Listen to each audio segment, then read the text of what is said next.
La mort et la vie sont au pouvoir de la langue. Quiconque l'aime en mangera les fruits. Proverbe 10-8, versets 20 et 1. Arrête-toi un instant sur ces mots. Réfléchis à leur poids. La mort et la vie, pas dans tes mains, pas dans ton intelligence, mais dans ta langue, dans les paroles que tu prononces chaque jour. As-tu conscience de ce que cela signifie? As-tu déjà médité sur l'impact spirituel de chaque phrase que tu laisses sortir de ta bouche, même dans l'ombre, même dans la colère, même dans la douleur? Ce que tu dis aujourd'hui façonne le monde invisible qui t'entoure, et ce monde finit toujours par se manifester dans le réel. Ce n'est pas une pensée positive. Ce n'est pas un principe de développement personnel. C'est une loi divine, établie dès la création. Et tant que tu l'ignores, tu risques de construire ta propre prison avec les briques de ta bouche. Il est écrit dans le livre de la Genèse que Dieu a créé le monde par la parole. Dieu dit que la lumière soit, et la lumière fut. Ce que Dieu dit existe. Ce qu'il appelle devient. Et ce même pouvoir en écho, en reflet a été confié à l'homme créé à son image. Ton langage n'est pas une simple fonction sociale. Il est une arme. Il est une semence. Il est un canal spirituel par lequel la vie ou la destruction sont libérées. Quand tu dis « Je suis fatigué. Je n'y arriverai jamais. Ma vie est un échec », tu prophétises ta propre chute sans le savoir. Tu scelles ton atmosphère avec des chaînes invisibles. Tu sabotes ce que le ciel voulait accorder. Et quand tu dis « Je suis plus que vainqueur. Dieu combat pour moi. Rien n'est impossible à celui qui me fortifie. » Tu t'alignes avec la vérité céleste et tu actives une dynamique de bénédiction qui dépasse ton intelligence humaine. Tu te demandes peut-être pourquoi certaines prières restent sans effet.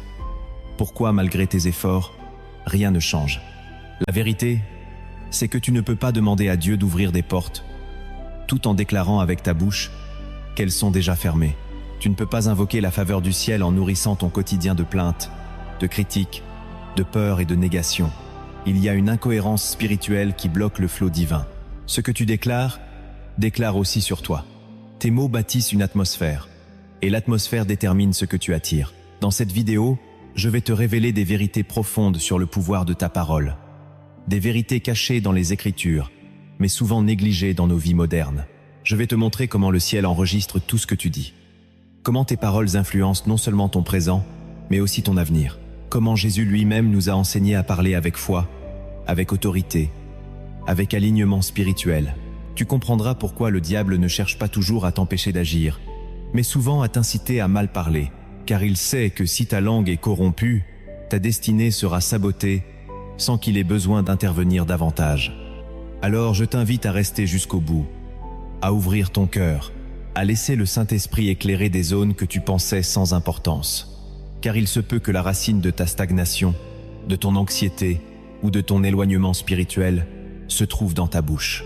Nous allons explorer ensemble 10 principes bibliques puissants qui peuvent transformer ta vie. Puis, nous entrerons plus profondément dans 7 vérités spirituelles que Dieu veut restaurer en toi.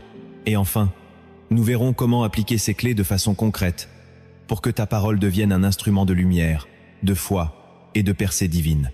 Mais avant d'aller plus loin, je t'invite à faire une chose simple. Si tu sens que ce message est déjà en train de t'éclairer, alors abonne-toi à cette chaîne et active la cloche. Car ici, dans Lumière dans la vallée, nous croyons que chaque vidéo peut être une semence de transformation. Et si tu veux semer dans la vie d'autres personnes, aime cette vidéo maintenant et partage-la autour de toi. Maintenant, écris en commentaire cette déclaration. Mes paroles s'alignent avec la volonté de Dieu. Écris-la avec foi. Que ce soit ton premier acte prophétique aujourd'hui. Car oui, ce que tu écris a aussi un pouvoir. Les déclarations écrites sont souvent les premières pierres d'un changement durable. Prépare-toi, car ce que tu vas entendre n'est pas un simple enseignement. C'est une convocation céleste, une invitation à te lever dans ton autorité spirituelle, à ne plus parler n'importe comment, à ne plus prononcer des mots de peur, de doute ou de défaite, mais à devenir un instrument du ciel sur la terre. Tes mots peuvent guérir, tes mots peuvent libérer, tes mots peuvent faire reculer les ténèbres.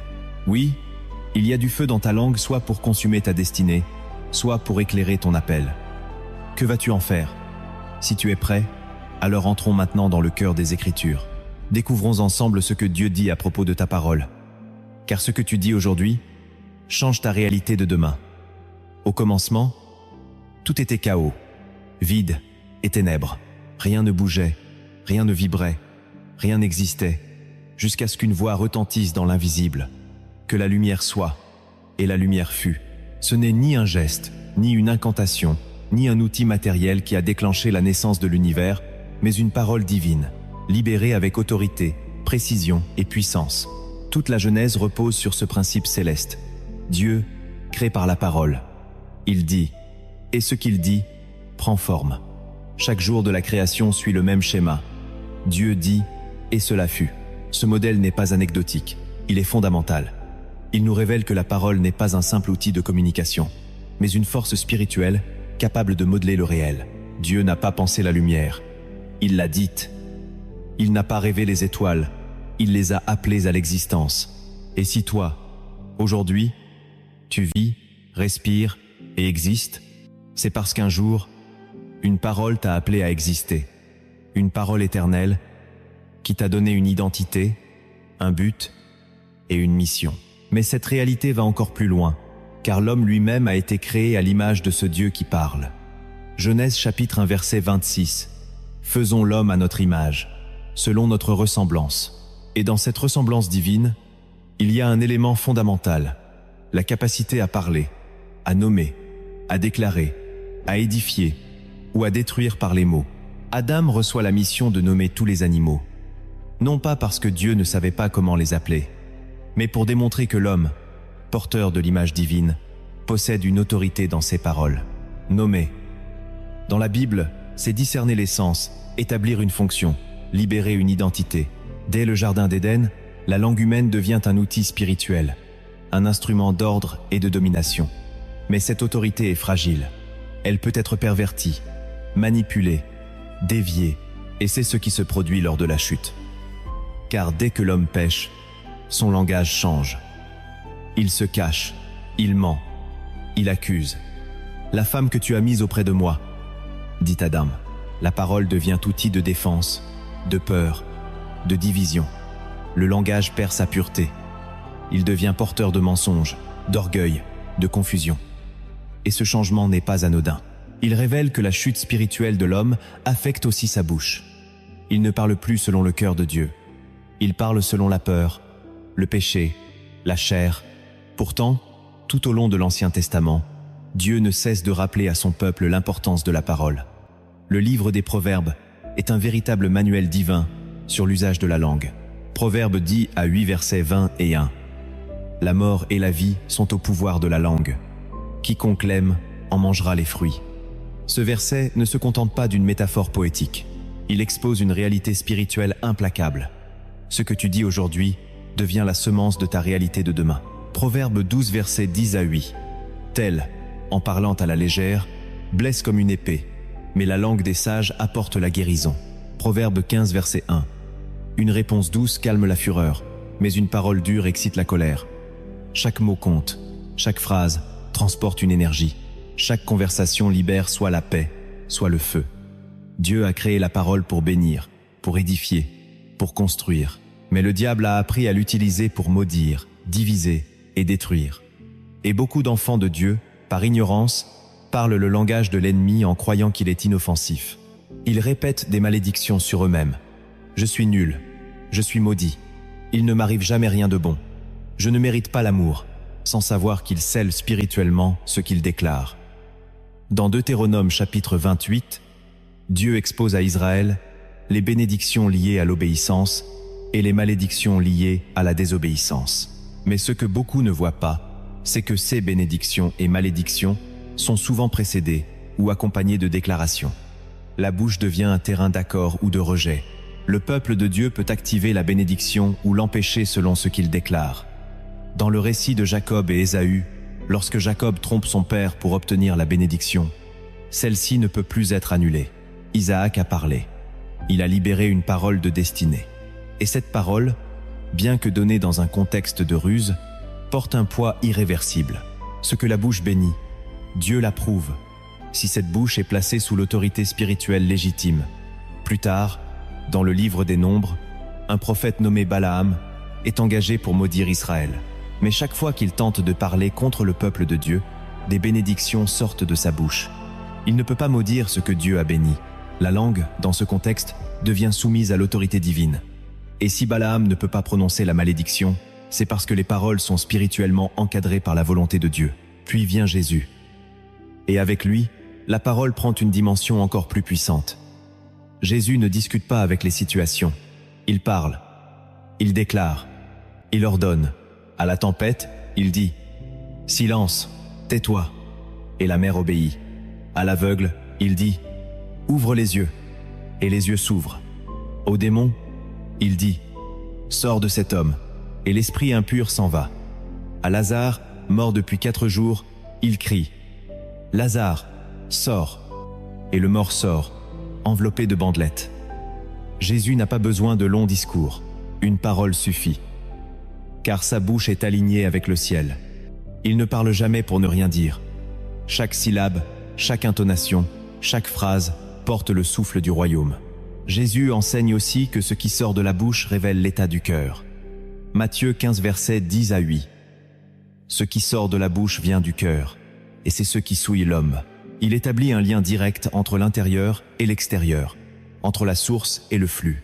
Si ton cœur est rempli d'amertume, de peur, de colère, alors tes paroles, même bien habillées, porteront cette empreinte. Si ton cœur est rempli de foi, d'amour, de vérité, alors ta bouche deviendra un canal de vie. Jésus va plus loin. Matthieu 12 verset 36. Je vous le dis, au jour du jugement, les hommes rendront compte de toute parole vaine qu'ils auront proférée. Ce verset secoue. Il nous rappelle que les paroles ne s'effacent pas. Elles montent, elles s'enregistrent, elles témoignent pour ou contre nous. Ce n'est pas seulement ce que tu fais qui sera jugé, mais aussi ce que tu dis, car parler, c'est agir dans le monde invisible. Paul, dans ses lettres, invite constamment les croyants à sanctifier leur langage. Colossiens 4 verset 6. Que votre parole soit toujours accompagnée de grâce, assaisonnée de sel, afin que vous sachiez comment il faut répondre à chacun. Éphésiens 4 verset 29. Qu'il ne sorte de votre bouche aucune parole mauvaise, mais seulement des paroles bonnes, qui servent à l'édification. Le langage est un ministère. Jacques, dans son épître, consacre tout un chapitre à la langue. Il dit qu'elle est petite, comme un gouvernail, mais qu'elle peut diriger toute une vie. Il la compare à une étincelle capable d'embraser une forêt. Il affirme que l'homme capable de maîtriser sa langue est un homme parfait. Ce n'est pas anodin. Celui qui tient sa langue tient sa destinée. Pierre, de son côté, cite le psaume 34.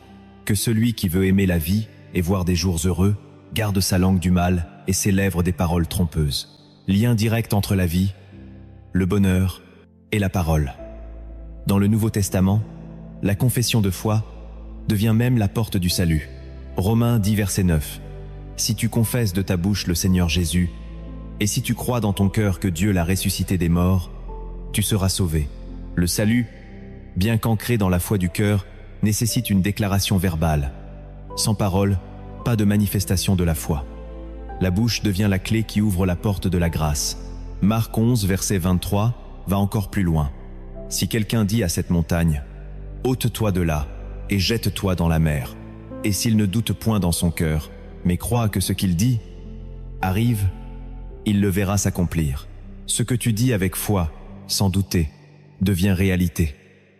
La montagne représente les obstacles, les impossibilités, les limites humaines. Et Jésus ne dit pas « Pense que la montagne bougera ». Il dit « Dis à la montagne », car la foi se libère par la parole. Sans déclaration, la foi reste silencieuse et le ciel reste fermé. Ce principe biblique de la déclaration verbale comme activation spirituelle traverse toute la parole de Dieu et ne peut être négligé sans conséquence. Il y a un lien direct entre ce que tu déclares et ce que tu expérimentes, entre ce que tu proclames et ce que le ciel libère, entre ce que tu confesses et ce que l'ennemi entend comme permission ou interdiction. Dans le livre des Actes, après la résurrection et l'ascension de Jésus, les apôtres ne restent pas silencieux ni passifs. Ils annoncent, ils proclament, ils parlent avec audace et les signes suivent la parole. Pierre se lève au jour de la Pentecôte et déclare avec autorité que Jésus est le Messie. Et cette proclamation conduit 3000 âmes au salut en un jour. Plus tard, Pierre et Jean croisent un infirme à la porte du temple et prononcent ces paroles puissantes. « Au nom de Jésus-Christ de Nazareth, lève-toi et marche. Et cet homme saute, marche et loue Dieu. Ils n'ont pas posé leurs mains. Ils n'ont pas crié. Ils ont simplement parlé avec foi et avec révélation. La parole prononcée par des lèvres consacrées active les ressources du ciel. Quand Paul est en prison avec Silas, il prie et chante des louanges. Et les chaînes tombent. Là encore, la voix libérée devient arme spirituelle. Louange parlée qui déclenche un séisme surnaturel. Les paroles chantées, les déclarations de foi et les proclamations spirituelles brisent les prisons, naturelles ou spirituelles. Et pourtant, malgré la clarté de cette vérité dans les Écritures, nombreux sont ceux qui aujourd'hui vivent sans mesurer le poids de leur langue. Le monde moderne a banalisé la parole. Les réseaux sociaux regorgent de paroles vides. Critiques, moqueries, jugements, mensonges et provocations. L'humour a remplacé la crainte. Le sarcasme a remplacé la sagesse. La colère a remplacé la vérité. Les gens parlent sans penser, prononcent sans discerner, déclarent sans réaliser les conséquences invisibles de leurs mots. Mais dans le monde spirituel, rien n'est anodin. Chaque parole est soit une semence, soit une malédiction, soit une déclaration de foi, soit une autorisation donnée au royaume des ténèbres. Le diable le sait très bien. Il n'a pas besoin d'intervenir directement dans ta vie s'il peut contaminer ta bouche. Car si ta bouche déclare l'échec, le rejet, la peur, l'impuissance ou le doute, alors tu bâtis toi-même les murs de ta propre prison. Tu peux prier avec foi pendant 5 minutes, mais si tu passes le reste de ta journée à contredire cette prière avec des paroles négatives, c'est ta bouche qui bloque le miracle. L'Écriture ne dit pas que la vie et la mort sont dans les pensées. Elle dit que la vie et la mort sont dans la langue. Il est donc essentiel de restaurer une conscience spirituelle de notre langage. Dieu cherche des hommes et des femmes qui ne parlent pas à la légère, mais qui pèsent chaque mot comme une pierre précieuse, qui traitent chaque phrase comme une flèche prophétique, qui utilisent leur langue pour construire, guérir, édifier et manifester la gloire de Dieu. C'est pourquoi le Saint-Esprit vient non seulement pour transformer nos cœurs, mais aussi pour purifier nos bouches.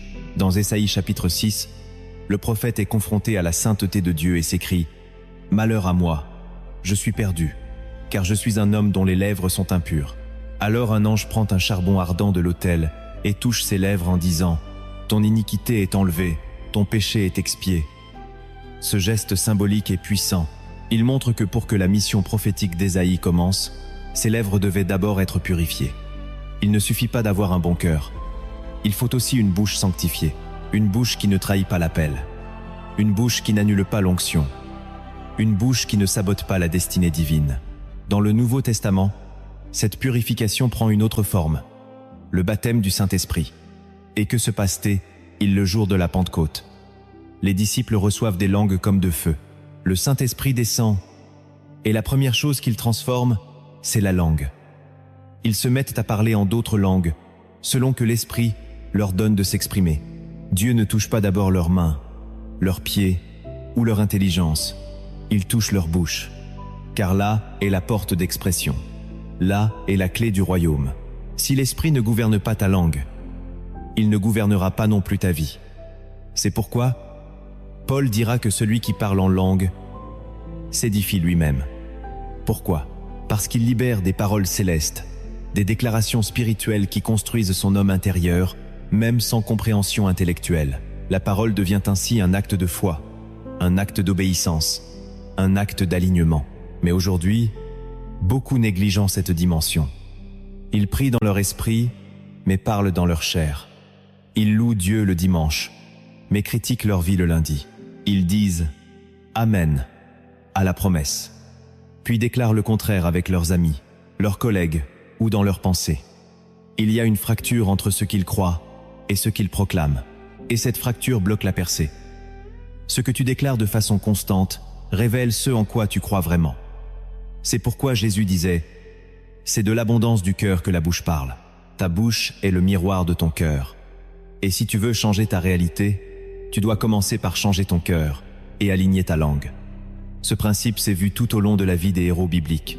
Moïse, qui se croyait incapable de parler, a vu Dieu utiliser sa bouche pour libérer un peuple entier. David, malgré ses fautes, a su écrire des psaumes remplis de foi, de proclamations, de louanges et de guerre spirituelle. Chaque psaume est une déclaration prophétique, une mise en mouvement de la parole dans le combat de l'âme. Le centenier romain a compris ce principe mieux que beaucoup de croyants.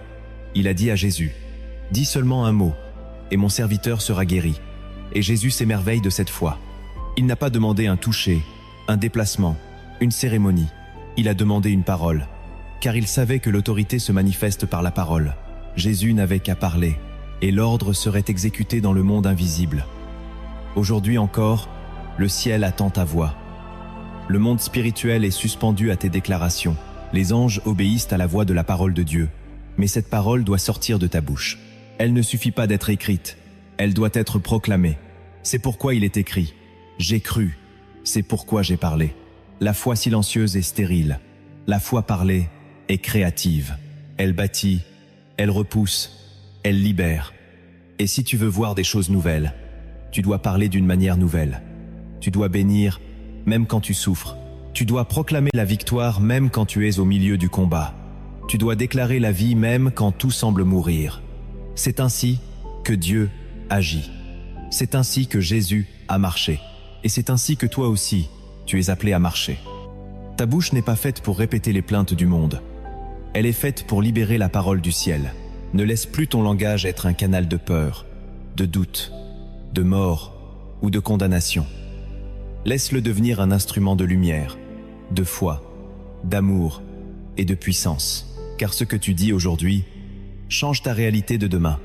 Si tu savais combien de réalités invisibles sont suspendues à ce que tu dis, tu ne laisserais plus aucune parole sortir de ta bouche sans qu'elle soit passée au feu de la prière, de la sagesse et de la vérité. La parole n'est pas un ornement du langage, elle est une arme. Elle est un outil créatif ou destructeur, selon la source qui l'alimente. Et dans cette partie du message, Dieu veut t'enseigner 10 principes puissants issus de sa parole pour que tu comprennes, enfin, pourquoi ce que tu dis aujourd'hui peut transformer radicalement ta réalité de demain. Le premier principe est simple, mais bouleversant. Ta parole construit un monde autour de toi, à l'image de Dieu qui a bâti les cieux, la terre, les étoiles, les océans et toute forme de vie par une série d'ordres verbaux. Toi aussi tu es porteur d'une bouche qui crée. Chaque mot que tu prononces est une brique invisible, qui édifie soit un temple de paix, soit une prison de confusion. Genèse chapitre 1 est un manifeste divin sur la puissance de dire. Dieu dit, et cela devient. Il parle, et le chaos recule. Il déclare, et la lumière éclate. Et toi, fait à son image, as reçu cette capacité de bâtir des atmosphères, de poser des fondations spirituelles, d'appeler les choses à l'existence ou de les faire disparaître. Beaucoup de gens vivent dans une atmosphère de lourdeur, de blocage, de trouble. Non pas parce que le diable les attaque, mais parce qu'eux-mêmes ont bâti cette atmosphère avec des années de plaintes, de négativité, de murmures et d'accords verbaux avec le mensonge. La parole façonne ton environnement. Elle est comme un pinceau qui peint les murs invisibles de ton quotidien. Et plus tu parles selon la chair, plus tu vis dans un monde désordonné. Mais si tu commences à parler selon l'esprit, selon la foi, selon la vérité, alors tu verras ta maison, ton travail, ta santé, tes relations, ta paix, changer subtilement, progressivement, mais radicalement. Le deuxième principe découle naturellement du premier. Ce que tu dis finit toujours par revenir vers toi. Galates, chapitre 6, verset 7, nous dit que l'on récolte ce que l'on sème. Or, chaque mot est une graine. Quand tu sèmes des paroles de vie, de foi, d'encouragement, d'espérance, tu récoltes des fruits de bénédiction. Mais si tu sèmes la critique, la colère, la jalousie ou la résignation, ne sois pas surpris de voir les conséquences spirituelles revenir frapper à ta porte. Ce que tu dis aujourd'hui est une moisson future. Ta bouche est un champ, et tes habitudes verbales déterminent le type de sol que tu arroses chaque jour. Combien de fois as-tu dit « Je n'y arriverai jamais » et quelques mois plus tard tu as abandonné? Ce n'est pas que tu étais incapable, c'est que tu as tué l'espérance avec tes propres paroles. Ton futur obéit à tes confessions. Même dans le silence apparent, les semences germent. Si tu veux récolter la paix, déclare-la maintenant. Si tu veux la faveur, proclame-la dès aujourd'hui. Si tu veux marcher dans les promesses, commence à parler comme si elles étaient déjà accomplies. Car même la foi fonctionne ainsi. Appelez les choses qui ne sont pas comme si elles étaient. Le troisième principe est un mystère que Dieu révèle à ceux qui veulent marcher dans la maturité spirituelle. Le ciel répond à ce que tu déclares. Ce que tu dis, le ciel l'entend. Ce que tu proclames, le ciel peut l'approuver ou le suspendre. Dans Nombre chapitre 14 verset 28, Dieu dit à Moïse: « Je vous ferai ce que vous avez dit à mes oreilles. » Cette parole est un jugement sévère contre un peuple qui n'a cessé de murmurer contre Dieu. Le Seigneur ne se contente pas de constater. Il agit en fonction de leurs paroles, car leur bouche a été un canal de doute, d'amertume et d'ingratitude. Et ce qu'ils ont dit, ils l'ont reçu. Quand tu parles, même seul dans ta chambre, même dans le feu de l'émotion, tes mots montent. Ils sont entendus et ils pèsent. Le monde spirituel ne filtre pas selon ton intention, mais selon ce qui est prononcé. C'est pourquoi Jésus a dit « Toute parole vaine, vous en rendrez compte ». Il faut donc devenir conscient de ce qu'on libère avec sa bouche. C'est comme si tu passais une commande dans le restaurant céleste. Les anges, les lois spirituelles, les principes divins reçoivent tes paroles comme des ordres. Alors que commandes-tu? La peur, le rejet, l'échec ou la paix, la restauration, la percée? Ton autorité commence là, où ton langage est aligné avec la volonté de Dieu. Luc chapitre 6 verset 45 déclare: « De l'abondance du cœur, la bouche parle. » Tu veux savoir ce qu'il y a dans ton cœur? Écoute ce qui sort le plus souvent de ta bouche. Les mots ne mentent pas. Ils trahissent la source. Un cœur rempli de foi parlera foi. Un cœur rempli d'amertume parlera plainte. Un cœur rempli d'orgueil parlera de lui-même. Un cœur rempli de peur parlera de danger, de menaces, d'instabilité. Même si quelqu'un essaie de se contrôler, au fil du temps, sa vraie source apparaîtra, comme un verre qui déborde. Ce qui sort révèle ce qui a été versé en secret, et cela t'invite à un examen personnel profond. Quand tu parles, est-ce que tu construis? Est-ce que tu inspires? Est-ce que tu portes la paix ou l'inquiétude? Est-ce que ton entourage est relevé ou épuisé par tes mots? Car là où ta bouche va, ton cœur a déjà campé. Si tu veux changer ton langage, commence par changer ton alimentation spirituelle. Plonge-toi dans la parole. Nourris-toi de louanges, de vérité, de prière, et ta bouche deviendra le miroir sanctifié d'un cœur transformé. Le 5e principe est stratégique et souvent ignoré. Tes paroles sont entendues par des royaumes invisibles. Quand tu parles, le ciel entend, mais les ténèbres aussi. Ton langage libère une fréquence spirituelle que le monde invisible capte immédiatement. C'est pour cela que les démons réagissent à des déclarations d'autorité. Et c'est aussi pour cela que des paroles de doute ouvrent des brèches. Dans le livre de Daniel, chapitre 10, nous voyons un ange combattre 21 jours pour apporter une réponse. Pourquoi? Parce qu'un conflit spirituel s'est déclenché à cause de la prière et des déclarations de Daniel. Ces paroles ont activé le ciel, mais aussi provoqué une réaction adverse dans les lieux célestes. Quand tu déclares que Jésus est Seigneur, quand tu proclames la victoire, la guérison, la justice, tu fais trembler les fondations du royaume de Satan. Il sait que ta bouche peut devenir une arme de destruction massive contre ses plans. C'est pourquoi il veut te pousser à parler n'importe comment. Il veut te faire croire que tes mots sont inoffensifs. Mais c'est faux. Chaque phrase est une porte. Soit tu autorises l'Esprit de Dieu à agir, soit tu ouvres une faille à l'oppression, à la confusion ou à la peur. Tes paroles sont des clés dans le monde invisible. Utilise-les avec crainte, avec foi, avec intelligence spirituelle, car ce que tu libères ne se perd jamais. Cela entre dans une dimension où les lois de Dieu prennent le relais, et tu récolteras ce que tu as semé dans l'invisible, à travers ta langue. Le 6e principe biblique est profondément surnaturel et pourtant négligé. Les paroles activent ou paralysent les anges.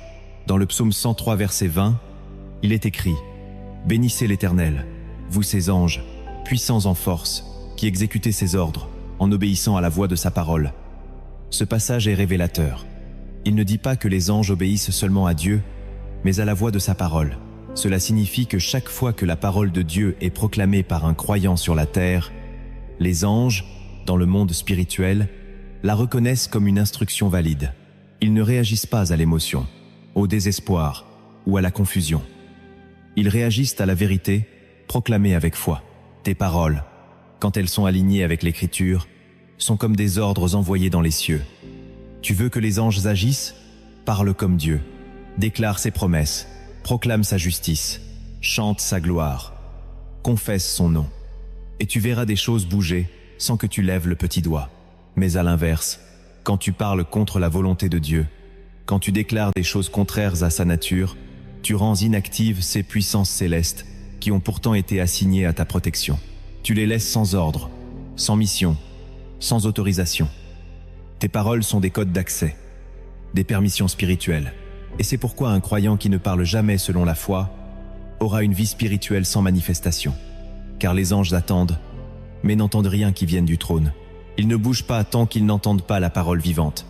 Tu es un général dans l'armée de Dieu. Mais encore, faut-il que tu donnes les ordres par ta bouche. Le 7e principe est tout aussi révolutionnaire. La puissance de la bénédiction dépasse celle de la prière. Beaucoup de croyants prient, mais ne bénissent pas. Or, dans la Bible, bénir n'est pas un simple souhait. C'est une libération de puissance. Quand Jacob bénit ses fils, il ne fait pas de la poésie. Il prophétise leur avenir. Quand Jésus bénit les enfants, il les couvre d'une faveur qui les suivra toute leur vie. Jacques, dans son épître, dénonce le double langage. De la même bouche sortent la bénédiction et la malédiction. Il ne faut pas, mes frères, qu'il en soit ainsi, car bénir, c'est autoriser le ciel à prospérer une personne, une situation, une saison. Et malédire, c'est fermer la porte à cette prospérité. Quand tu bénis ton foyer, tu l'enveloppes de paix. Quand tu bénis tes enfants, tu sécurises leur destinée. Quand tu bénis ton travail, tu invites Dieu à agir au milieu du naturel. Et même quand tu bénis tes ennemis, tu désarmes l'enfer. La bénédiction a une portée éternelle. Elle ne s'efface pas. Elle plane jusqu'à ce qu'elle s'accomplisse. Alors ne la néglige pas. Ne bénis pas seulement dans tes pensées. Ouvre ta bouche. Parle bien de ceux que tu aimes. Parle bien de ceux qui te blessent. Parle bien de ce que Dieu t'a donné. Et tu verras que la bénédiction prononcée reviendra toujours te bénir en retour. Le 8e principe révèle une vérité redoutable. Ta bouche est une porte. Elle ouvre ou ferme ta destinée. Proverbe chapitre 13 verset 3 dit « Celui qui veille sur sa bouche garde son âme. Celui qui ouvre de grandes lèvres court à sa perte. » Ta langue est une serrure spirituelle. Et chaque phrase que tu prononces est une clé qui ouvre une dimension ou qui ferme un accès. Il y a des personnes qui, par leurs propres mots, ont fermé des saisons de faveur. D'autres, par une simple déclaration de foi, ont vu des portes surnaturelles s'ouvrir, car la bouche est liée à l'âme. Celui qui ne surveille pas ses mots expose son cœur à la confusion. Il y a des paroles qui ferment le ciel, d'autres qui l'ouvrent en grand, des mots qui bloquent les relations et d'autres qui les restaurent. Tu veux vivre l'appel de Dieu? Commence par parler comme quelqu'un qui y croit. Tu veux entrer dans ta destinée? Commence par la déclarer, même si tu ne la vois pas encore. Tu veux changer de saison? Ouvre la porte avec ta langue. Ce que tu ne déclares pas ne t'appartiendra jamais. Il faut nommer pour posséder. Il faut proclamer pour habiter. Le 9e principe est un paradoxe spirituel. Le silence est parfois plus puissant que la parole. On pourrait croire que le pouvoir est toujours dans ce qui est dit, mais dans certains combats, la plus grande force est dans ce que tu choisis de ne pas dire. Ésaïe chapitre 53, verset 7, parle de Jésus comme d'un agneau qu'on mène à la boucherie et qui n'ouvre pas la bouche. Il ne répond pas à l'accusation. Il ne réagit pas à la moquerie. Il ne se défend pas face à l'injustice. Ce silence n'est pas faiblesse, c'est souveraineté. Car se taire dans la tempête, c'est refuser de parler selon la chair. C'est ne pas accorder de pouvoir à l'ennemi. C'est ne pas sceller des alliances avec la peur. Parfois, ta plus grande victoire se joue dans ton silence, dans ta maîtrise, dans ton refus de réagir à l'offense. Proverbe dit « Même l'insensé passe pour sage quand il se tait. Ne parle pas dans l'impulsion, ne réponds pas dans la colère. Apprends le langage du silence stratégique. Là où l'ennemi veut te piéger avec des paroles d'émotion, apprends à rester dans le calme, car celui qui contrôle sa langue contrôle sa destinée. » Enfin, le 10e principe est une responsabilité redoutable. Ta parole peut libérer ou enfermer les autres. Ce que tu dis à quelqu'un peut le guérir, ou le blesser, le relever, ou l'enfoncer. Dans Jean chapitre 11, verset 44, après avoir ressuscité Lazare, Jésus dit « Déliez-le et laissez-le aller. » Ce n'est pas lui qui délie. Il délègue cette mission à ceux qui l'entourent. Parce qu'il y a des gens autour de toi qui sont déjà vivants spirituellement, mais qui sont encore liés par des paroles anciennes, des paroles de rejet, de malédiction, de honte, d'humiliation, prononcées parfois par des proches, des parents, des enseignants, des conjoints. Et Dieu t'appelle à délier, à parler la vérité, à redonner l'identité, à rappeler l'amour du Père. Tu peux être la bouche que Dieu utilise pour libérer quelqu'un d'une prison émotionnelle ou spirituelle. Mais tu peux aussi, par négligence, enfermer quelqu'un dans une cage invisible. Ne minimise jamais la portée d'un mot dit dans la douleur, dans l'ironie, dans le jugement. Tes paroles laissent des empreintes. Et Dieu te rendra responsable de ce que tu as semé dans le cœur des autres. Sois un libérateur, sois un proclamateur de vie, sois un canal de restauration. Et tu verras que ce que tu sèmes dans les autres reviendra sur toi au centuple. Oui, ce que tu dis aujourd'hui change non seulement ta réalité, mais aussi celle de ceux que Dieu a placés sur ton chemin. Chaque mot est une graine, une clé, un fleuve, une porte, une arme, une lumière. Ce que tu choisis de dire est ce que tu choisis d'autoriser. Et maintenant que tu connais ces 10 principes, que vas-tu faire de ta bouche? Il y a des vérités spirituelles que seule l'intimité avec Dieu permet de découvrir, des lois invisibles que l'on ne comprend pas par la logique, mais que l'Esprit révèle à ceux qui marchent dans la lumière. Ce que tu vas entendre maintenant ne sont pas des principes théoriques, mais des clés cachées dans les Écritures. Des secrets que le Saint-Esprit veut te révéler pour que ta bouche devienne un instrument de puissance, d'ordre et de percée. La première vérité est redoutable, et pourtant négligée. Le silence de Dieu peut dépendre du langage de l'homme. Tu pries, tu intercèdes, tu jeûnes, mais tu n'entends rien, et tu crois que Dieu t'a oublié. Mais as-tu examiné ton langage? As-tu considéré la manière dont tu parles de ta vie, de ta situation, de tes attentes, de tes combats? Dieu est un Dieu d'ordre, et sa voix ne se mêle pas au bruit du désordre. Il y a des silences célestes, qui ne sont pas des abandons, mais des réponses à un langage charnel. Entre le dernier chapitre de Malachie et le premier chapitre de Matthieu, il y a 400 ans de silence. Aucune prophétie, aucune visitation, aucune voix céleste. Pourquoi? Parce que le peuple avait banalisé les sacrifices, méprisé les instructions de Dieu, et remplacé la parole vivante par des mots d'apparence religieuse mais sans vie. Quand Dieu se tait, interroge ta langue. Zacharie, le père de Jean-Baptiste, reçoit une promesse glorieuse.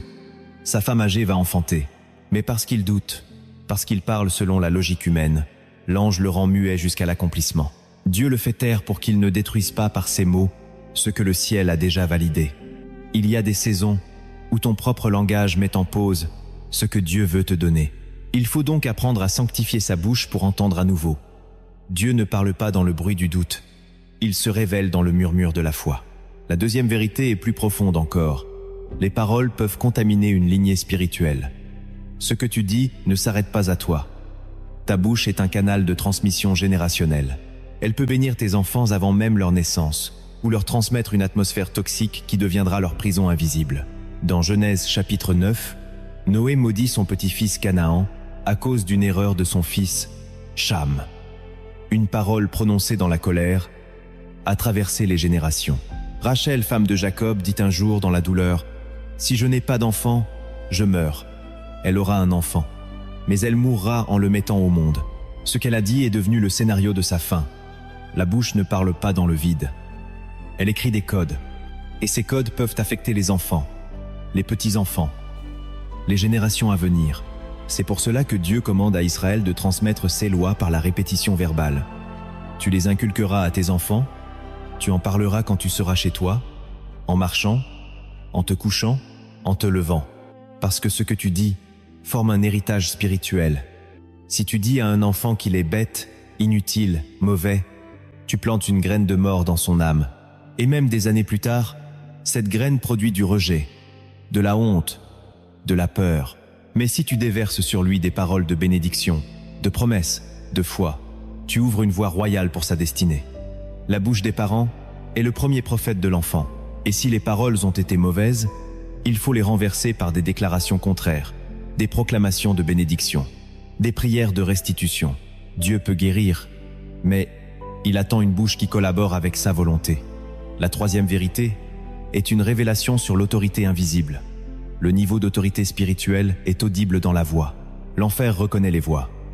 Le monde spirituel ne réagit pas au volume, mais à la source. Dans Actes chapitre 10 à 9, les fils de Séva tentent de chasser un démon au nom de Jésus.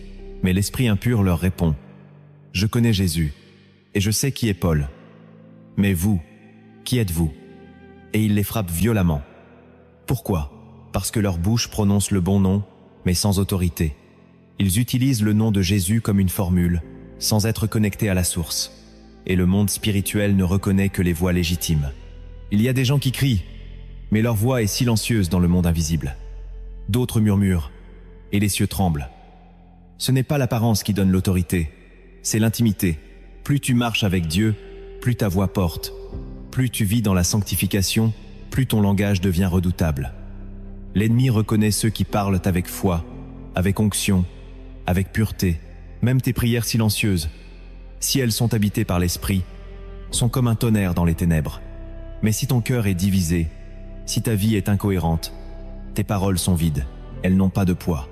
Le monde spirituel perçoit les fréquences d'autorité. C'est pourquoi Jésus parlait avec une autorité que les religieux n'avaient pas. Il n'avait pas besoin de discours savants. Sa voix portait l'empreinte du ciel. Tu veux que tes prières soient puissantes? Que ta voix fasse trembler l'enfer? Alors aligne ta vie avec le cœur de Dieu, et ta bouche deviendra une arme de guerre spirituelle. La quatrième vérité cachée dans les Écritures est à la fois spirituellement technique et profondément rédemptrice. Les paroles non rachetées deviennent des autels de condamnation. Beaucoup pensent que les mots s'effacent avec le temps, qu'un mot dit dans la colère ou dans l'inconscience n'a plus d'effet des années plus tard. Mais dans le monde spirituel, ce n'est pas le temps qui efface une parole, c'est la repentance et la rétractation. Tout ce qui est dit et jamais renversé reste actif. Dans les cieux comme dans les ténèbres, les déclarations humaines agissent comme des autels dressés, des plateformes spirituelles sur lesquelles des esprits peuvent légalement intervenir. Dans les évangiles, Pierre renie Jésus 3 fois. Il ne se contente pas de se taire. Il parle. Il dit « Je ne le connais pas » 3 fois. Et quand Jésus ressuscite, il ne l'ignore pas. Il ne balaie pas cet épisode d'un revers de la main. Il le restaure en lui faisant prononcer 3 fois « Je t'aime », une confession pour chaque reniement. Jésus sait que chaque parole doit être restaurée par une parole. Ce que tu as dit sous l'emprise de la peur, du rejet, de la colère ou de l'ignorance doit être confessé, renversé, annulé, sinon cette parole reste debout dans le monde invisible, comme une autorisation contre toi. Il ne suffit pas de ne plus y penser. Il faut l'annuler par le sang de Jésus et par la parole de la foi. Il faut dire « Je renonce à ce que j'ai dit. Je brise cette parole. Je proclame la vérité de Dieu à la place. » Tant que tu ne déclares pas le contraire, le mensonge que tu as énoncé peut continuer à opérer comme une malédiction silencieuse. C'est pourquoi la délivrance commence toujours par une confession. Car Dieu ne peut pas libérer ce que tu refuses de renier. La 5e vérité cachée est stratégique pour les personnes qui vivent un décalage entre les promesses de Dieu et leur accomplissement visible. Dieu lie ses promesses à des déclarations précises. Il ne suffit pas de connaître une promesse biblique. Encore faut-il la déclarer avec foi et intention pour qu'elle se matérialise dans ta réalité. Josué, avant que les murailles de Jéricho tombent, reçoit des directives précises. Marcher, se taire, puis crier au moment exact. Cette séquence inclut une déclaration de guerre.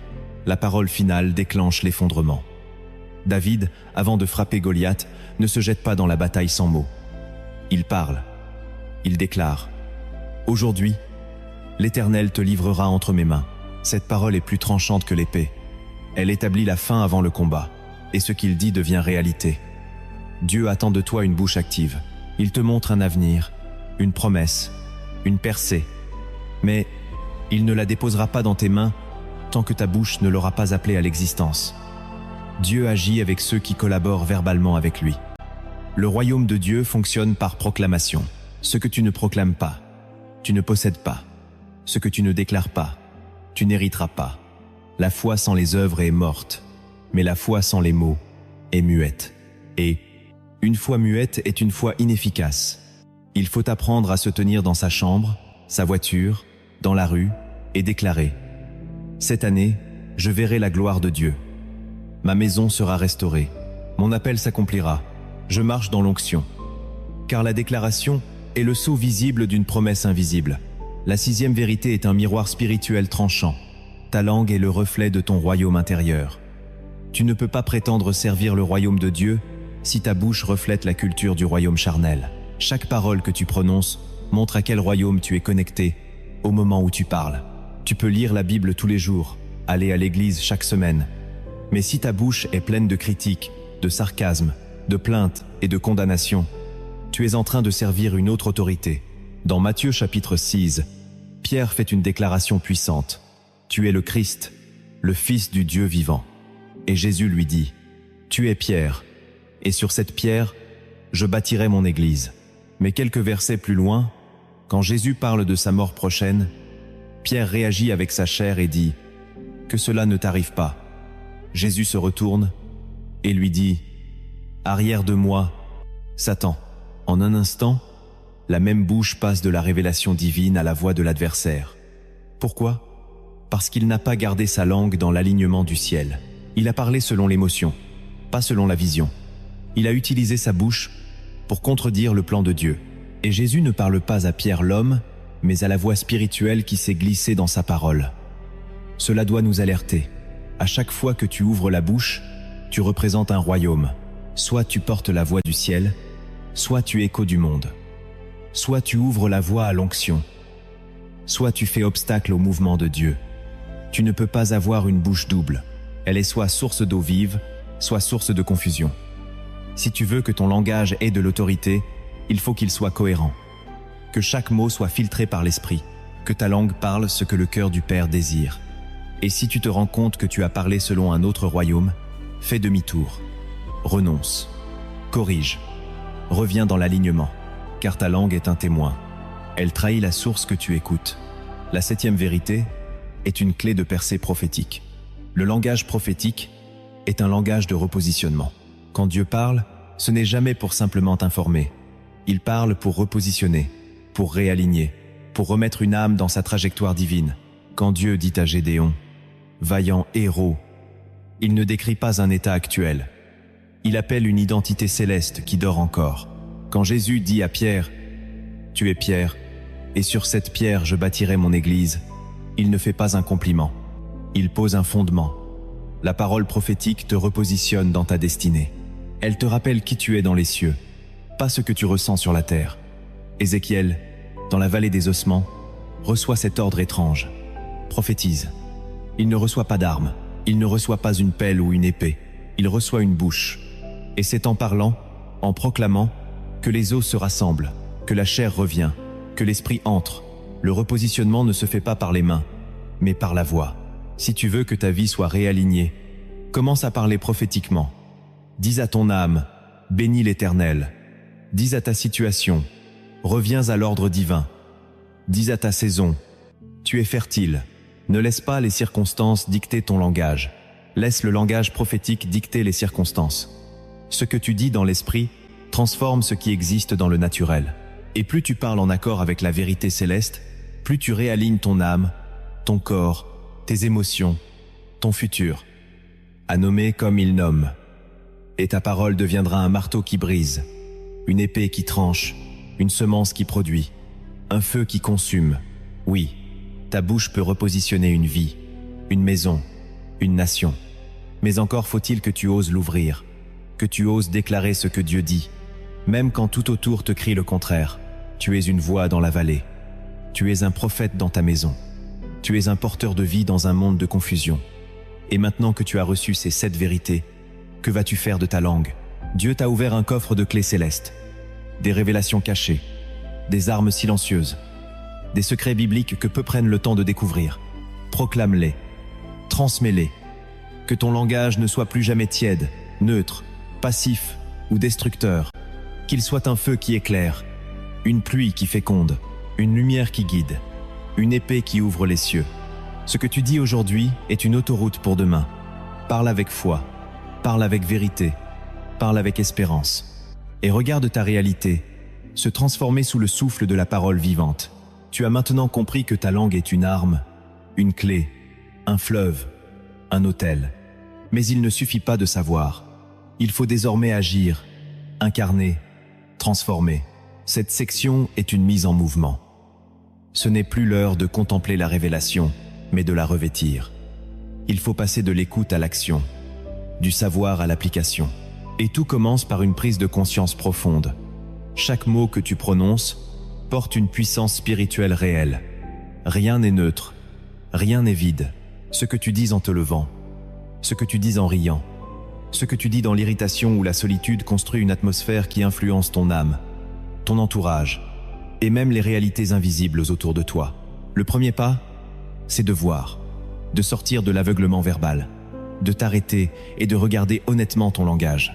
Commence par écrire pendant 3 jours ce que tu dis à toi-même, ce que tu déclares à haute voix dans ta journée, ce que tu dis sur ta vie, ton travail, ta famille, ton avenir. Note sans trier, puis lis, analyse. Tu verras que souvent, sans t'en rendre compte, tu déclares plus de mort que de vie. Tu dis des choses comme « Je suis fatigué, j'ai raté ma vie, je n'y arriverai jamais, je suis seul, j'en ai marre, je vais encore échouer » et tu t'étonnes que ta vie spirituelle stagne, que ta joie soit faible, que ta vision soit floue. Mais c'est parce que tes propres mots construisent des murs de peur, de blocage et d'amertume. La langue ne suit pas les émotions. Ce sont les émotions qui suivent la langue. Si tu veux changer ton ressenti, commence par changer ton vocabulaire. Tu n'es pas obligé de dire tout ce que tu ressens. Tu dois apprendre à dire ce que Dieu dit, même quand tu ne le ressens pas encore. La prise de conscience est la première délivrance. Le deuxième mouvement spirituel est la libération par le renversement des paroles toxiques passées. Tu ne peux pas bâtir une nouvelle atmosphère sur des fondations polluées. Beaucoup de croyants ont déclaré sur eux-mêmes, ou ont reçu de la part d'autres, des paroles qui les ont liés, qui ont ouvert des portes à la confusion, à la honte, à la dévalorisation. Il faut maintenant les détruire. Commence par faire la liste des paroles blessantes que tu te répètes ou que d'autres ont dites sur toi. Des phrases comme « Tu ne réussiras jamais »,« Tu es maudit »,« Tu n'es pas assez »,« Tu es comme ton père », « Tu rates tout ce que tu touches ». Puis prends autorité dans la prière. Dis à haute voix « Je renonce à cette parole. Je la détruis au nom de Jésus. Elle n'a plus aucun droit sur ma vie. » Ensuite, proclame une vérité inverse, basée sur la parole de Dieu. Si tu as dit « Je suis seul », déclare « L'Éternel est avec moi. Je ne crains rien. » Si tu as dit « Je suis nul », proclame « Je puis tout par celui qui me fortifie. » Car chaque mensonge détruit doit être remplacé par une vérité. C'est un échange spirituel. Si tu renverses sans reconstruire, tu laisses un vide, et l'ennemi revient. Mais si tu reconstruis par la parole, tu fermes la porte. Cette étape doit se faire en prière, avec sérieux, avec répétition. Il ne s'agit pas d'un rituel, mais d'une restauration. Et plus tu vas renverser, plus tu vas retrouver ta voie spirituelle. Le troisième mouvement, c'est le changement de posture. Apprendre à parler comme un prophète et non comme une victime. Dieu ne t'a pas donné une bouche pour pleurer sur ton sort. Il t'a donné une bouche pour appeler les choses qui ne sont pas comme si elles étaient. La victime parle en réaction, le prophète parle en autorité. Le prophète ne décrit pas la situation, il déclare la solution. Tu dois donc apprendre à arrêter de subir. Cesse de répéter ce que les circonstances disent. Commence à proclamer ce que Dieu a dit. Prends l'exemple de David. Face à Goliath, il ne dit pas « Il est grand, il est dangereux, je vais mourir ». Il dit « Aujourd'hui, l'Éternel te livrera entre mes mains ». Cette déclaration n'était pas basée sur la logique, mais sur la révélation. Et sa bouche a préparé la victoire avant même que la pierre ne parte. Fais comme lui, prépare des déclarations prophétiques pour chaque domaine de ta vie. Pour ta santé, aucun mal ne m'arrivera, car Dieu est mon refuge. Pour ton avenir, les projets que Dieu a pour moi sont de paix et non de malheur. Pour ta famille, moi et ma maison, nous servirons l'Éternel. Pour tes combats, je suis plus que vainqueur par celui qui m'a aimé. Et proclame-les chaque matin. Écris-les sur ton miroir, sur ton mur, sur ton téléphone. Parle-les à haute voix, car le monde spirituel entend. Et la foi vient de ce qu'on entend. Et ce qu'on entend vient de la parole. Le quatrième mouvement de cette transformation, c'est la sanctification de ta bouche par la prière et la louange quotidienne. Tu ne peux pas garder une bouche puissante si tu ne la purifies pas chaque jour. La langue est exposée, elle est sollicitée, elle est blessée, elle est tentée. Et sans feu venu d'en haut, elle devient une flamme de l'enfer. Regarde le prophète Ésaïe. Il voit la gloire de Dieu, mais il dit « Malheur à moi, car je suis un homme aux lèvres impures. » Et un ange prend un charbon ardent de l'autel et touche sa bouche. Ce feu purifie, ce feu guérit, ce feu restaure l'autorité prophétique. Tu as besoin de ce feu chaque matin. Tu as besoin de sanctifier ta bouche avant de parler au monde. Commence ta journée par une prière simple mais puissante. Seigneur, sanctifie ma langue. Pose un garde à mes lèvres. Que rien d'impur, de vide, de destructeur ne sorte aujourd'hui de ma bouche. Lis à haute voix un psaume. Par exemple, le psaume 10 à 9. Que les paroles de ma bouche et les pensées de mon cœur soient agréables à toi. Ou le psaume 141. Éternel, mets une garde à ma bouche. Veille sur la porte de mes lèvres. Car la prière du matin est un filtre, une armure, une huile fraîche. Si tu ne commences pas ta journée par une purification de la bouche, tu parleras avec la fatigue, la colère ou l'émotion. Mais si tu la sanctifies, tu parleras avec sagesse, paix et autorité. Cette habitude quotidienne est la clef d'une bouche victorieuse, une bouche qui bénit, une bouche qui délivre, une bouche qui construit, une bouche qui reflète le cœur de Dieu. Le 5e mouvement de transformation est une décision radicale et libératrice. Choisir de bénir au lieu de maudire. Apprendre à libérer une parole de vie même dans l'injustice, même dans l'humiliation, même dans le feu de la trahison. Car bénir n'est pas approuver le mal, mais libérer la lumière dans l'obscurité. Bénir, c'est déposer la paix de Dieu là où l'ennemi s'attendait à récolter la vengeance. Bénir, c'est désarmer le cycle de la douleur.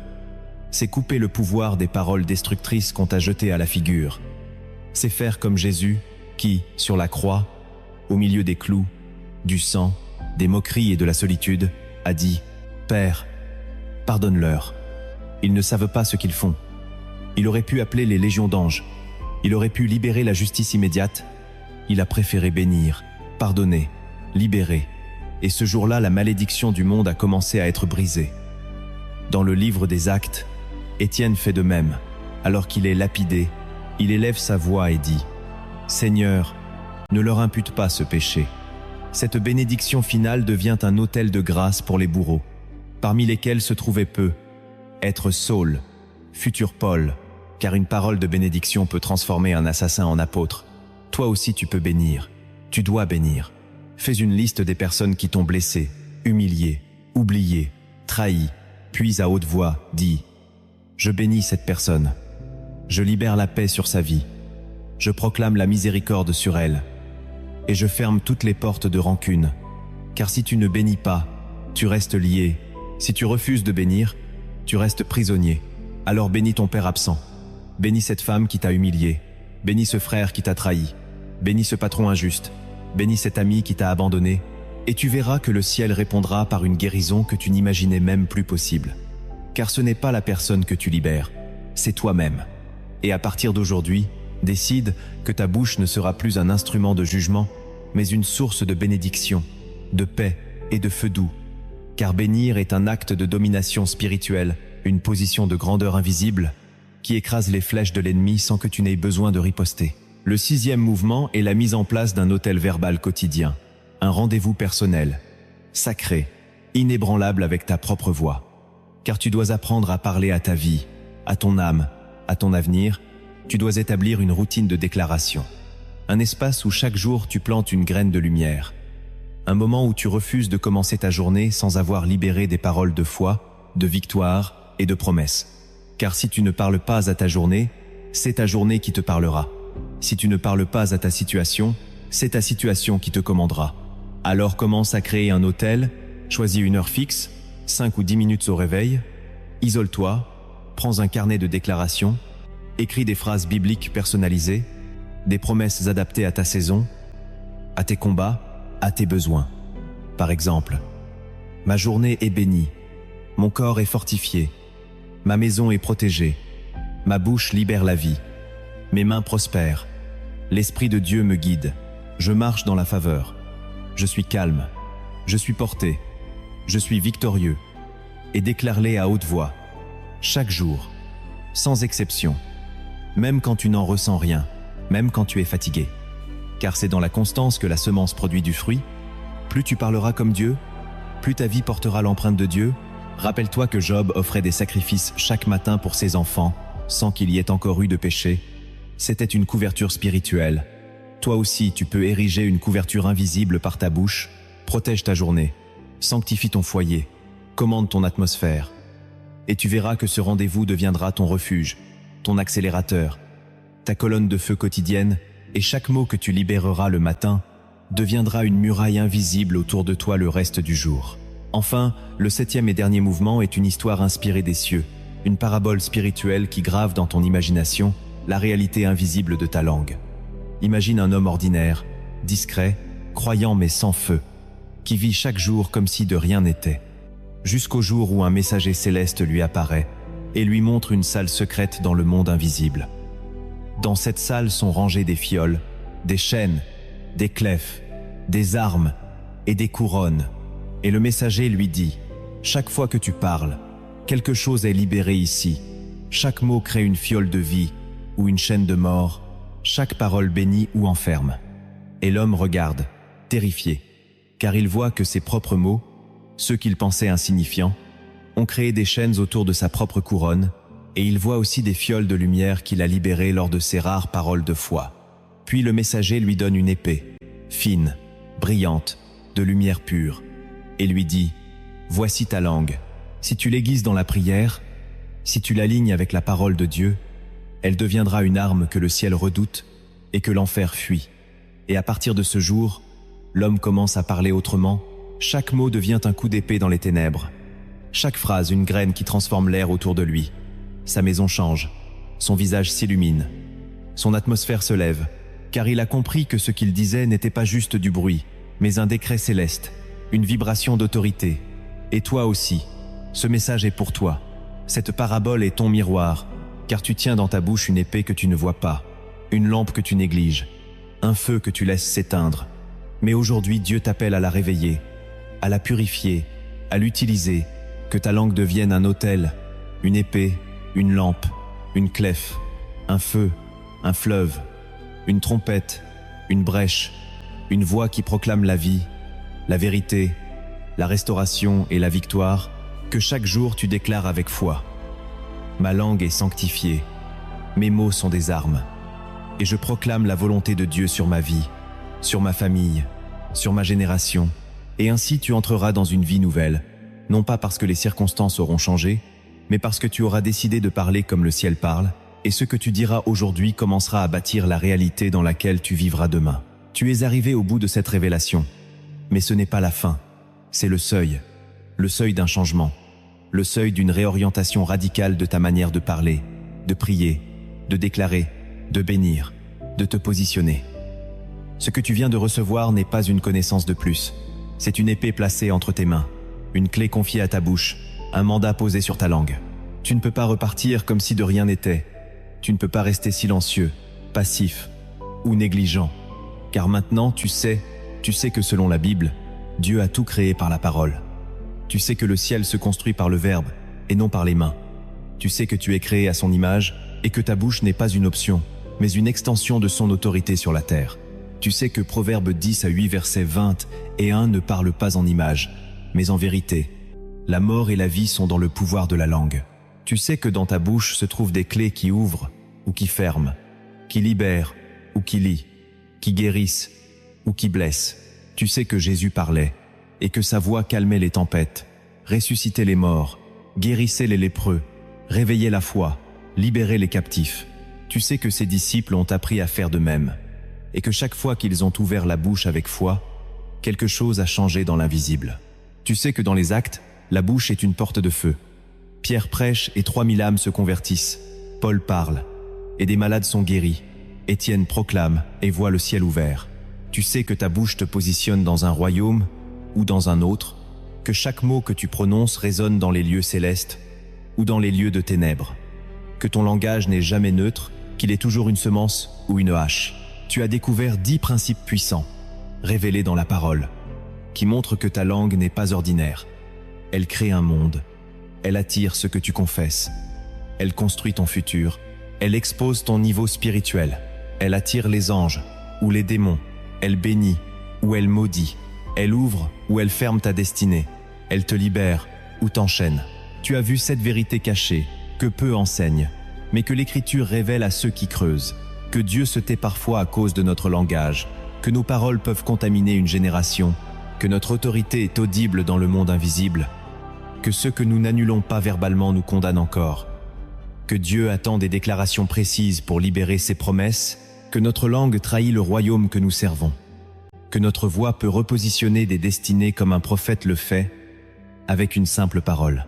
Et tu as reçu des clés pratiques pour que tout cela ne reste pas un feu de passage, mais devienne un style de vie.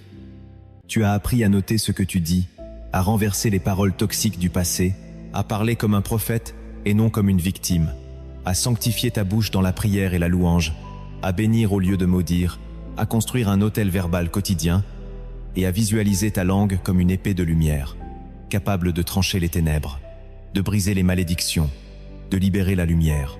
Alors maintenant que tout est révélé, tout est transmis, tout est déposé dans ton cœur, une seule question demeure. Que vas-tu faire de ta voix? Car ta bouche n'est pas un détail. Ta bouche est un territoire sacré. Elle est un sanctuaire invisible. Elle est un lieu d'autel. Elle est une porte céleste ou un puits contaminé. Elle est un feu qui éclaire ou un feu qui détruit. Elle est un trône que Dieu veut habiter, mais que le diable convoite aussi. Ta bouche est une montagne, un sommet, un gouvernail, un levier, un canal de l'esprit ou une brèche pour la chair. Elle est un instrument de vie ou un instrument de mort. Et tu dois aujourd'hui faire un choix. Qui aura accès à ta langue? À qui appartiendront tes mots? À Dieu ou à la peur? À l'esprit ou à la chair? À la lumière ou au sarcasme? Car ce que tu laisses sortir de ta bouche révèle ce qui trône dans ton cœur. Et si tu ne choisis pas de sanctifier ta langue, tu deviendras une voix confuse, un écho du monde, un canal de double langage. Mais si tu fais de ta bouche un autel, alors tu deviendras une voix du ciel sur la terre. Tu seras comme Jérémie à qui Dieu dit « Voici, je mets mes paroles dans ta bouche ». Tu seras comme Ézéchiel, qui prophétise et voit les eaux reprendre vie. Tu seras comme Marie, qui dit « Qu'il me soit fait selon ta parole ». Et la parole s'est faite chair. Car la parole de Dieu cherche une bouche pour s'incarner. Et cette bouche, aujourd'hui, peut être la tienne. Dieu cherche des hommes et des femmes qui osent parler comme lui, dans une génération qui parle n'importe comment. Il cherche des proclamateurs, des intercesseurs, des prophètes, des semeurs de lumière, des libérateurs par la voix. Ta bouche est un mandat, elle est un ministère, elle est un champ d'onction, elle est un canal de miracles. Ne la gaspille pas, ne la pollue plus, ne la laisse pas dormir. Active-la, aligne-la, offre-la, et regarde ce que Dieu va en faire. Car à partir d'aujourd'hui, ce que tu vas dire ne sera plus banal. Ce que tu vas déclarer va secouer l'invisible. Ce que tu vas prononcer va ouvrir des portes, briser des chaînes, allumer des feux, élever des montagnes, faire descendre des cieux. Dieu ne cherche pas des bavards, il cherche des voix. Et si tu es prêt à lui offrir la tienne, alors il fera avec ta bouche ce que Moïse a fait avec son bâton, ce que Josué a fait avec sa trompette, ce que David a fait avec sa fronde, ce que Pierre a fait avec sa prédication, ce que Jésus a fait avec une seule parole. Lazare, sors. Ta voix n'a pas fini d'écrire l'histoire. Ta langue n'a pas fini de libérer le royaume. Maintenant, incline ton cœur. Entre dans le silence. Entre dans le feu. Entre dans la présence. Car nous allons prier ensemble. Non pas une prière légère, non pas une formule pieuse, mais une prière qui engage, une prière qui brûle, une prière qui scelle, une prière qui délivre, une prière qui consacre. Répète dans ton cœur chaque mot comme un pacte, comme une offrande, comme un cri sacré. Seigneur, je viens devant toi aujourd'hui, non pas les mains pleines, mais la bouche chargée. Je reconnais que j'ai utilisé ma langue pour le doute, pour la plainte, pour la peur, pour la colère, pour l'ironie, pour la comparaison, pour la blessure. Je reconnais que j'ai dit des choses que je n'aurais jamais dû dire, à moi-même, aux autres, à mes enfants, à mon avenir, à mon propre corps. Je reconnais que j'ai semé la mort par mes mots, parfois sans le savoir, parfois volontairement. Je reconnais que j'ai maudit là où j'aurais dû bénir, que j'ai murmuré là où j'aurais dû louer, que j'ai parlé sans t'écouter. Pardonne-moi. Lave ma bouche, purifie ma langue, sanctifie mon langage. Je ne veux plus parler comme avant. Je ne veux plus déclarer des choses qui attristent ton esprit. Je renonce à chaque parole toxique que j'ai prononcée. Je renonce à chaque mensonge que j'ai confessé. Je renonce à chaque accord verbal que j'ai fait avec la peur, la honte, le rejet, l'échec. Et je proclame aujourd'hui que ma bouche appartient à Jésus-Christ. Je te la rends, je te l'offre, je te la consacre. Mets sur mes lèvres un charbon ardent. Pose sur ma langue une onction nouvelle. Je t'autorise à déposer dans ma bouche tes paroles, tes promesses, ta vérité, ta gloire. Fais de ma langue une épée. Fais de mes mots une lumière. Fais de ma voix une trompette. Que chaque phrase que je prononce bâtisse le royaume de Dieu. Que chaque mot que je libère soit semence de vie. Je proclame maintenant que ma bouche ne sera plus jamais la même. Je proclame que je suis un prophète dans ma propre maison. Je proclame que mes déclarations ouvrent les cieux. Je proclame que ma langue est un autel de feu. Je proclame que ma voix repousse les ténèbres. Je proclame que mes mots relèvent les âmes. Je proclame que mes paroles attirent la faveur. Je proclame que ma voix portera plus loin que mes pieds. Je proclame que ce que je dis aujourd'hui façonnera le monde dans lequel je vivrai demain. Et maintenant, je m'engage. Oui, je m'engage, devant toi, Seigneur, et devant le ciel entier. Je m'engage à veiller sur mes lèvres. Je m'engage à déclarer la vie. Je m'engage à bénir même quand c'est dur. Je m'engage à parler comme un fils du royaume. Je m'engage à proclamer tes promesses, même quand tout autour me crie le contraire. Je m'engage à devenir une voix pour ma génération. Je ne veux plus être un écho du monde. Je veux être la voix du ciel. Je choisis aujourd'hui de porter l'épée invisible de la parole alignée. Je choisis de devenir un ambassadeur du langage du royaume. Je choisis de bâtir par la bouche. Je choisis de bénir sans me fatiguer. Je choisis de corriger mes mots avant qu'ils ne me condamnent. Je choisis de proclamer avec foi, avec feu, avec autorité. Je choisis d'ouvrir les portes que Dieu veut ouvrir par des déclarations audacieuses. Je choisis d'entrer dans ma destinée en parlant selon l'esprit et non selon la chair. Je choisis de devenir la voix que Dieu attendait. Et je veux te défier, toi qui entends ce message. Pendant les 7 prochains jours, commence chaque matin par 7 déclarations de vie. Écris-les, dis-les à haute voix, répète-les, et regarde ce que le ciel va faire. Dis chaque matin, je suis béni, je suis guidé, je suis protégé, je suis victorieux, je suis rempli du Saint-Esprit.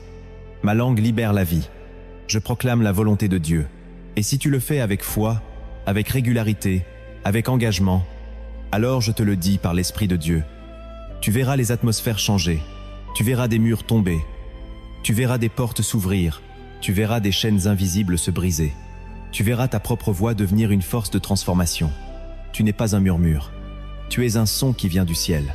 Tu n'es pas une rumeur, tu es une proclamation. Tu n'es pas un bruit, tu es un décret. Lève-toi, parle, déclare, prophétise, crée, libère. Et maintenant, pour sceller cette parole, je t'invite à écrire en commentaire cette phrase. Je prends autorité sur ma langue, au nom de Jésus. Écris-le avec foi. Écris-le comme un acte prophétique. Écris-le pour dire à l'enfer, ma bouche est sanctifiée. Écris-le pour dire au ciel, je suis prêt. Et si tu ne l'as pas encore fait, abonne-toi maintenant à cette chaîne. Car ici tu recevras encore des clés, des révélations, des paroles de vie. Et si ce message t'a béni, aime cette vidéo, partage-la avec quelqu'un. Envoie-la à une personne que tu aimes sur WhatsApp. Deviens un porteur de cette parole. Que ton téléphone devienne un canal de bénédiction. Que cette vidéo devienne une semence pour d'autres. Et reviens chaque semaine pour nourrir ta foi, pour fortifier ton esprit, pour bâtir ton autorité. Car Dieu n'a pas fini de te parler. Il n'a pas fini de t'utiliser. Et souviens-toi, ce que tu dis aujourd'hui changera le monde dans lequel tu vivras demain.